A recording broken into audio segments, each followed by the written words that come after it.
Nontonnya Ge Putu tuh sering sekali mendengar bisikan-bisikan yang aneh. Nah di situ Ge Putu tuh mulai bersadar kayak gini loh. Kok si oknum ini segampang itu mengucapkan kata-kata perpisahan seperti ini dan bagaimana?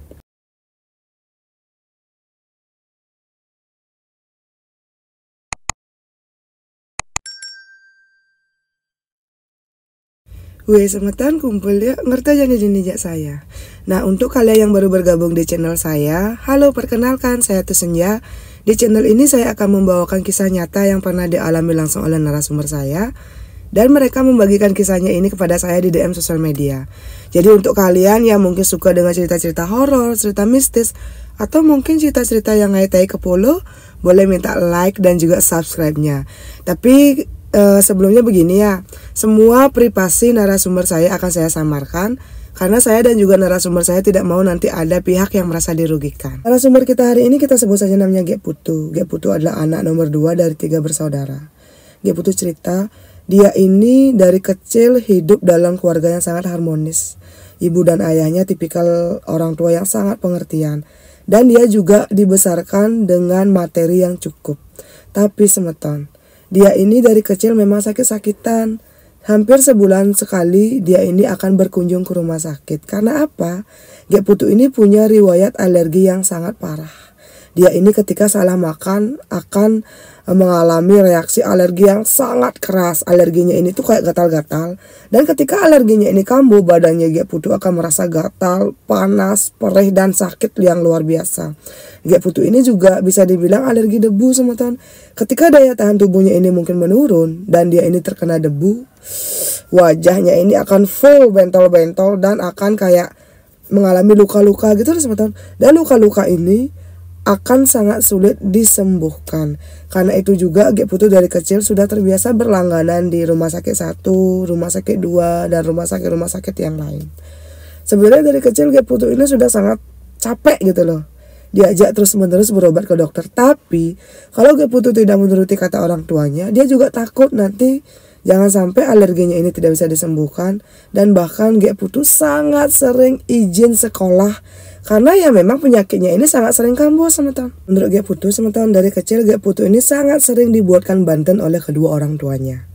Kemanapun Ge Putu ini diajak berobat ke tempat orang memutih, pasti akan dibilang kalau dia itu melik, atau mungkin perlu diotonin, atau mungkin perlu ditubah, atau mungkin perlu dilukat. Nah kedua orang tuanya selalu mengikuti apapun itu petunjuk dari orang-orang pintar tersebut. Tapi anehnya, makin Ge Putu dewasa kok tidak ada perubahan semeton. Dia terus saja melakukan apapun yang diminta oleh orang memutih dan juga oleh kedua orang tuanya. Tapi tidak ada perubahan. Makin kesini Ge Putu tuh makin jenuh gitu loh. Ini tuh kenapa dengan dia? Dia tidak bisa menikmati masa-masa mudanya seperti teman-temannya yang lain. Teman-temannya ini kan bisa pergi kemanapun, bisa memakai baju apapun, bisa juga pacaran. Tapi tidak dengan Ge Putu teman-teman. Dia hanya akan menghabiskan waktunya berobat, dan juga dengan keluarganya saja. Lambat laun Ge Putu ini merasa kok hidupnya seperti ini. Kenapa kok Tuhan seakan-akan tidak adil dengan dia dan menghukum dia separah itu. Itulah yang dia pikirkan teman-teman. Dari SD, SMP sampai SMA, Ge Putu terus saja melalui hari-harinya dengan hal-hal seperti itu. Berobat ke rumah sakit, berobat ke tempat orang pintar, dan menghabiskan waktunya dengan keluarganya saja di rumah. Karena menurut Ge Putu dia tuh merasa insecure teman-teman. Setiap dia keluar rumah, sedikit saja dia terkena debu, sedikit saja dia salah makan, sudah akan bentol-bentol, merah-merah di seluruh badannya. Dan Ge Putu juga merasa insecure gitu loh, karena dia tuh merasa tidak pede kalau harus bergaul dan bertemu dengan orang-orang dalam kondisi seperti itu. Sampai di suatu ketika teman-teman, ketika Ge Putu ini naik ke kelas 2 SMA, Ge Putu ini kan tahu di sosial media tuh ada beberapa oknum orang memutih yang memang sering sekali seliweran. Dan ada salah satu oknum orang memutih yang kok sepertinya menarik hatinya dia gitu loh teman-teman. Sempat Ge Putu ini DM beberapa kali tapi tidak ada dibalas. Ya, tidak ada balasan dari orang ini. Tapi setelah Ge Putu DM beberapa kali bahkan rutin, akhirnya dibalas oleh oknum memutih tersebut. Kita sebut saja namanya B ya. Oknum memutih si B ini sering sekali seliweran di sosial media. Dan entah kenapa setiap kalimat-kalimat yang ditulis di sosial media tersebut, Ge Putu kok merasa seolah-olah dia tuh menemukan orang yang bisa mengerti dia. Orang yang bisa mengisi semua rasa kosong dan juga rasa kesepian yang dia rasakan saat itu. Nah, karena DM-nya ini dibalas, mereka pun sering DM-DM-an dan langsung tukaran nomor HP. Ketika tukaran nomor HP inilah Gek Putu tuh mulai mengenal. Sering sekali dia curhat dan juga sharing dengan si oknum ini, teman-teman. Ketika Gek Putu sharing dengan si oknum ini, Gek Putu merasa sangat nyaman dan merasa akhirnya ada orang yang bisa mengerti apa yang dia rasakan selama ini. Karena itulah Gek Putu selalu bertanya kepada si oknum ini, apa yang harus saya lakukan? Apa yang harus saya lakukan?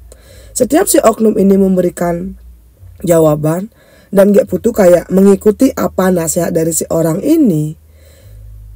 Gimana sih, kayak Gek Putu tuh merasa kok penyakitnya ini kayak mulai mereda. Dan emosi yang selama ini dirasakan oleh Gek Putu tuh mulai bisa dikontrol gitu loh teman-teman. Gek Putu seolah-olah menemukan orang yang bisa menenangkan hati dan juga pikirannya.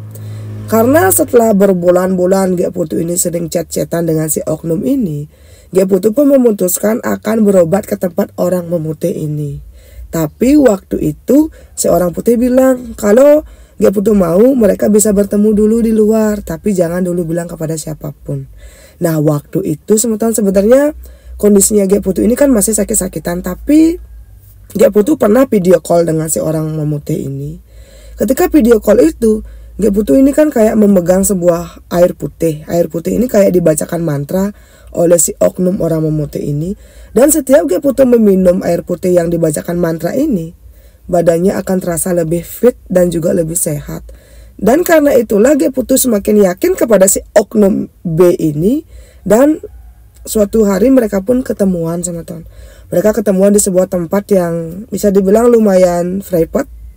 Dan di sana pun mereka tuh kayak sharing gini gitu kapal tuh jeng. Dan akhirnya Gek Putu sebelum berobat ke tempat orang memutih ini dengan kedua orang tuanya, mungkin ada 7 kali dia bertemu. Nah, tapi ketika bertemu ini Gek Putu memang tidak pernah sama sekali melakukan apapun itu yang aneh-aneh. Di sana dia itu memang cuma benar-benar sharing dan juga makan dengan si orang memutih ini.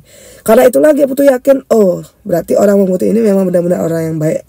Buktinya dia tidak mengambil sesuatu dari saya gitu loh, kalian mengerti dong apa yang saya maksud.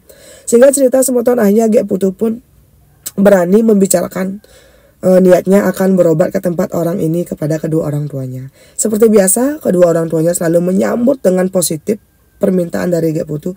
Dan singkat cerita, mereka datang ke tempat orang memutih ini untuk berobat.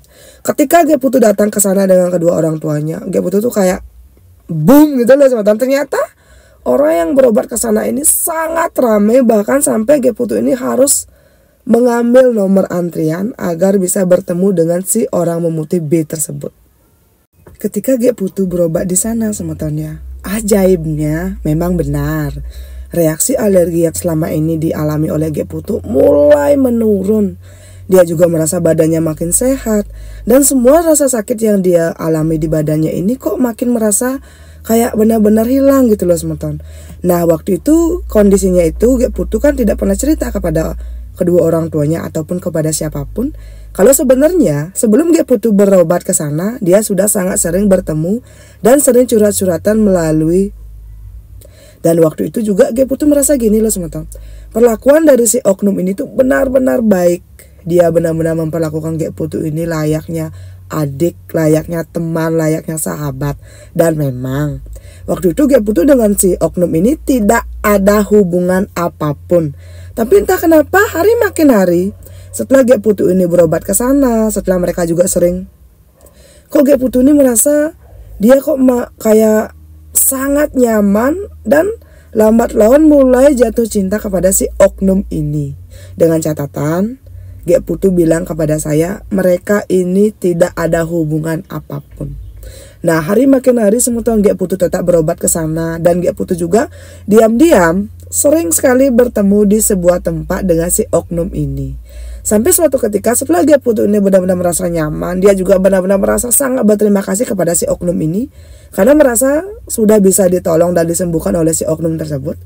Gek Putu pun akhirnya karena terlena dengan suasana, saat mereka bertemu, Gek Putu menyerahkan kepercayaannya kepada si oknum ini. Dan waktu itu Gek Putu kayak merasa ikhlas memberikan ini karena dia merasa ya memang si oknum ini tuh benar-benar orang baik yang sudah berhasil menyembuhkan penyakitnya gitu loh teman-teman. Karena mereka itu dari pertama kali mencoba ya memang sudah suka sama suka, saling memberikan walaupun tidak ada hubungan apa, entah pacaran atau apapun itu. Gek Putu pun makin hari makin ikhlas dan memberikan apa yang diminta oleh si oknum ini. Intinya mereka itu memang ya saling suka ya memberikan ya gimana sih gitu loh teman-teman. Sampai suatu ketika Gek Putu merasa badannya ini sudah benar-benar sehat dan dia juga menikmati gitu loh teman-teman apa yang dia lakukan dengan si oknum memutih ini.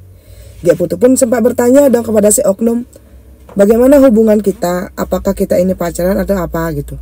Si oknum bilang karena dia ini ada sesuatu dan lain hal, dia tidak bisa mengesahkan hubungannya. Dan kalau memang Gek Putu ingin mengakhiri hubungan tanpa status mereka, si oknum ini tidak apa-apa dan ya sudah gitu loh.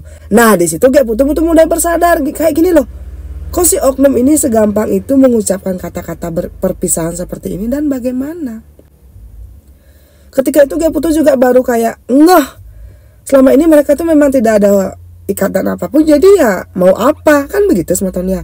Nah ketika itu selama dalam proses Gek Putu ini bertambah di sana, dulu tuh sebelum ke sana teman-teman ya, Gek Putu tuh sering sekali mendengar bisikan-bisikan yang aneh.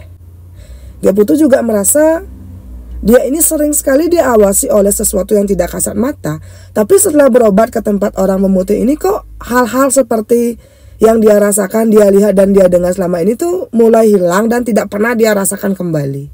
Karena itulah Gek Putu kayak merasa berarti ini benar-benar memang orang yang dipilih oleh Tuhan untuk bisa menyembuhkan dia.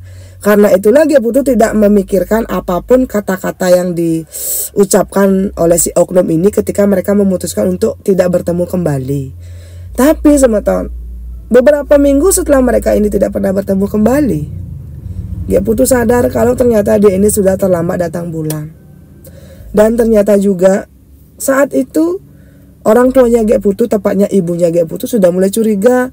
Waktu itu Gek Putu meyakinkan ibunya kalau dia tuh cuma ya sekedar gebuk doang gitu loh, bukan hal yang seperti itu. Tapi Gek Putu juga merasa kok dia itu sering mual, dia juga kayak pengen banget makan makanan sesuatu yang dulunya tidak dia senangi. Akhirnya karena Gek Putu juga penasaran dengan dirinya, dia pun akhirnya jujur kepada orang tuanya, tepatnya kepada ibunya, bukan kepada ayahnya juga.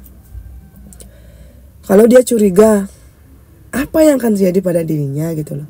Akhirnya singkat cerita teman-teman, Gek Putu pun dengan si ibunya ini ke bidan di kota tetangga. Dan ketika dites memang benar kalau dia itu sudah hamidun. Boom! Kok gini? Waktu itu sebenarnya Gek Putu tidak ada niatan untuk menikah, tidak ada niatan untuk meminta pertanggungjawaban kepada si oknum ini, karena Gek Putu itu sudah sadar kalau ya memang mereka itu memang tidak ada hubungan dan mereka memang melakukan itu atas dasar suka sama suka. Pulang dari bidan, ibunya Gek Putu yang waktu itu mengantar Gek Putu kan menangis teman-teman. Dia bertanya kepada Gek Putu, "Nah ini kamu kenapa? Tolong bilang kepada ibu." Waktu itu Gek Putu pun menceritakan yang sebenarnya kepada ibunya teman-teman. Saat ibunya mendengar pengakuan dari Gek Putu, mereka langsung pergi ke tempat orang pintar ini. Ketika tiba di sana, si orang pintar ini dikatakan tidak ada di tempat karena sedang keluar mengobati pasiennya. Di sana juga ada beberapa orang pengayah yang biasanya membantu si orang pintar ini untuk mengobati pasien-pasien yang datang.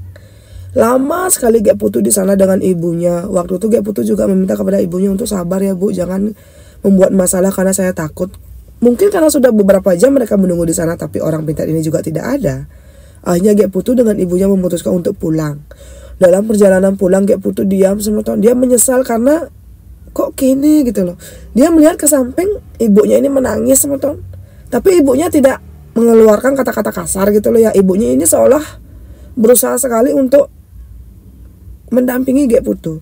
Setelah tiba di rumah, tiba-tiba si oknum orang memutih ini menelpon Gek Putu dan menanyakan kenapa. Gek Putu pun bilang gini kapak tuh jeng. Dan teman-teman tahu nggak apa jawaban dari si orang memutih? Si oknum memutih ini bilang kita tidak ada ikatan dan dari awal juga kita kan tidak ada rencana untuk menikah.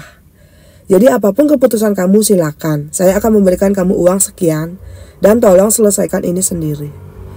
Ketika Gek Putu mendengar si oknum memutih ini bilang seperti itu, dia tuh kayak boom gitu loh teman-teman.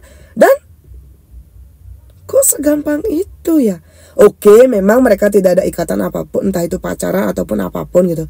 Tapi kok seperti ini? Dan ternyata waktu itu Gek Putu tahu dari si oknum kalau ternyata si oknum ini memang sudah punya seseorang yang memang bisa dibilang itulah teman-teman, ngerti dong. Nah, Gek Putu waktu itu kalut banget sama teman dia yang memang tidak pernah tahu apa ini dan bagaimana tuh, kayak ini gimana. Dia saking takutnya.